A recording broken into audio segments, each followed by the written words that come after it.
எப்படி அந்த மென்மை வன்மை பெற்றுக்கொண்டு வருகிறது என்று பாருங்கள். அனுமன் வந்து இறங்கினான், சீதைக்கு முன்னாலே குதித்தான், ராம ராம ராம என்ற நாமத்தை சொன்னான். ராமதூதன் வந்துவிட்டான் என்று சீதை தெரிந்து கொண்டான்.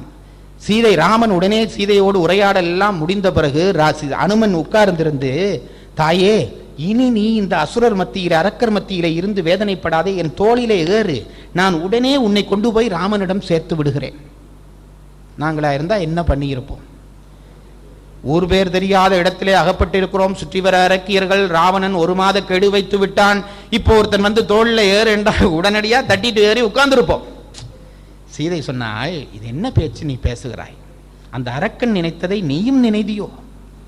கேட்டுட்டு அவள் சொல்லுகிற வார்த்தை இருக்கிறது பார், அனுமனே, இந்த ராவணன் என்னை பிடித்து இலங்கையிலே சிறை வைத்தான் என்று நினைத்தாயா?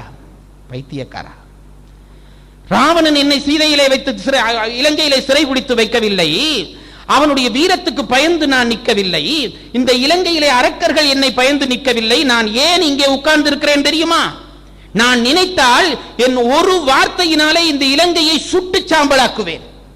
ஒரு வார்த்தையினாலே சுட்டு சாம்பலாக்குவேன். ஏன் ஆக்காமல் இருக்கிறேன் என்றால், நான் சுட்டு இந்த இலங்கையையும் ராவணையும் எரித்து இந்த அரக்கர்களையும் எரித்து விட்டு போனால், நான் ராமனோடு போகிற பொழுது நாளைக்கு யாராவது ஒருவன் பின்னே இருந்து, அதோ பாரடா ராமன் போகிறான், அவர் பெரிய வில்லென்று ஒரு ஆயுதம் வைத்திருக்கிறார், பாவம் மனைவியை காப்பாற்ற முடியவில்லை, அவளே தப்பி வந்து இவனோடு இருக்கிறான் என்று ராமனுக்கு இந்த இடத்தை விளங்குங்க. சீதையினுடைய கற்பின் நுண்மை ராமனுக்கு இழுக்கு வரும் என்று சொல்ல நினைச்சிருப்பாள்.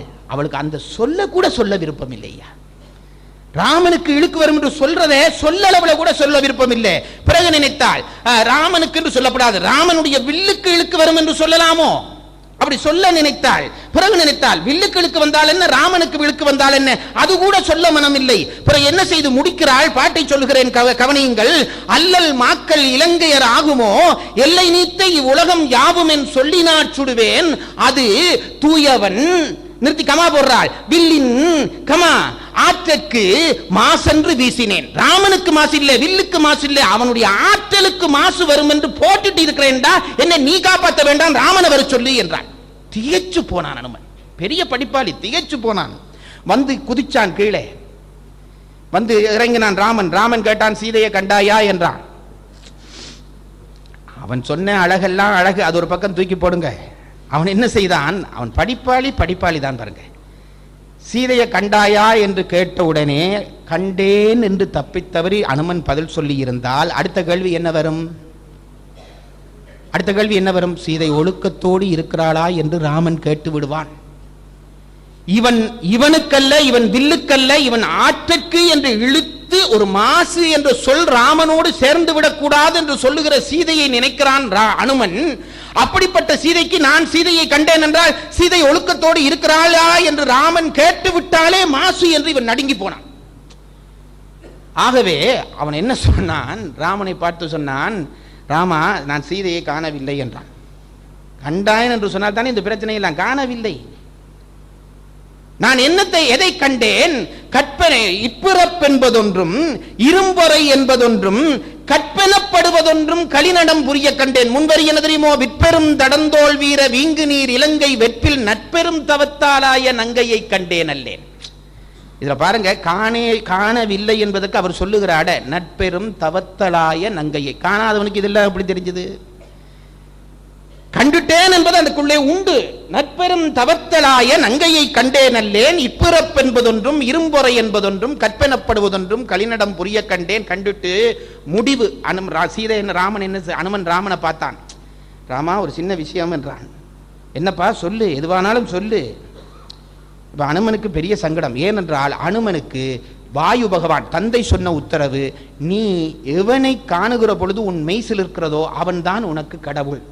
அதனாலே ராமனை கண்டு செலுத்தோனே இவன் கடவுள் என்று முடிவு செய்துட்டான். அனுமன் பக்கத்தில் வந்து நின்றான். இந்த குடிகாரன் மாதிரி அனுமன் பேசுற இடம். ராமா, ஒரு விஷயம் சொல்ல வேண்டும், சொல்லு, கோபிக்கப்படாது, சொல்லு.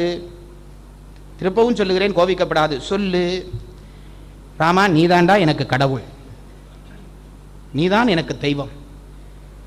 ராமன் சிரிச்சான். இதுதானேப்பா நீ எப்பவோ சொல்லிட்டியே, நான் தான் தெய்வம் என்றது எப்பவோ சொல்லிவிட்டாயே, அது ஏன் இப்ப திருப்பி சொல்லுகிறாய்? இல்ல ராமா, நீதான் எனக்கு தெய்வம். சில குடிகாரர்கள் இப்படி பேசுவார்கள்.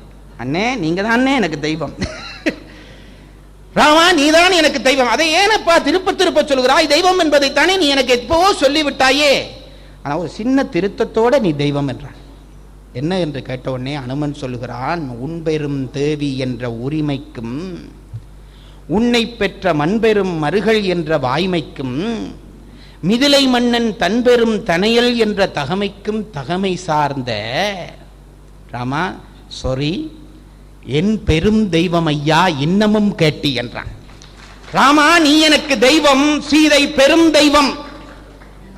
திருப்பி பாட்டு சொல்லுகிறேன், உன் பெரும் தேவி என்ற உரிமைக்கும் உன்னை பெற்ற மண்பெரும் மருகள் என்ற வாய்மைக்கும் உன்னை பெற்ற மண்பெரும் மருகள் என்ற வாய்மைக்கும் மிதிலை மன்னன் தன்பெரும் தனையல் என்ற தகமைக்கும் தகமை சார்ந்த என் பெரும் தெய்வம் ஐயா இன்னமும் கேட்டி என்றான் என்று ராமனை தெய்வமாக்கி சீதையை பெருந்தெய்வமாக்கினார் என்றால், பெண்ணிடம் இருக்கிற மென்மை வன்மைப்படுகிற பொழுது ஆண் தெய்வமாகவும் பெண் பெருந்தெய்வமும் ஆகிறாள் என்ற ரகசியத்தை கம்பன் சொல்ல வைத்த வரி.